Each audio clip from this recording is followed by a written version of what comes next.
দর্শক আসসালামু আলাইকুম, সবাইকে স্বাগত জানাচ্ছি। আসলে বাংলাদেশের যে নির্বাচন, সেই নির্বাচনের কিন্তু একের পর এক মনোনয়নপত্র বাতিল হচ্ছে।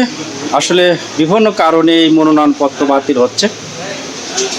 তাসলিম জাহরা, তারও মনোনয়নপত্র বাতিল হয়েছে।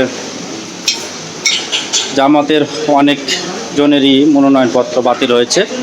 তো এই যে নির্বাচনে একের পর এক আমরা দেখি হিরো আলমও যারা ভাইরাল তারাও কিন্তু জমা দিতে পারেননি। আসলে বাংলাদেশের নির্বাচনে এই যে একটা খেলা, সেটা কিন্তু খেলাটা চলেই, কারণ কার কখন মনোনয়নপত্র বাতিল হবে সেই মনোনয়নপত্র বাতিলের জন্য কিন্তু সবসময় মানুষ টেনশনে থাকে। আর জামাত এরই মধ্যে তারা এই মনোনয়নপত্র বাতিলের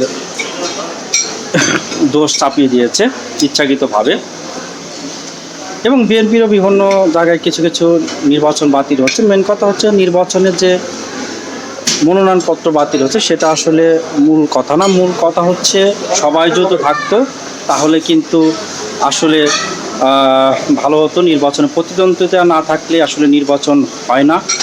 একক নির্বাচন আসলে ভালো লাগে না।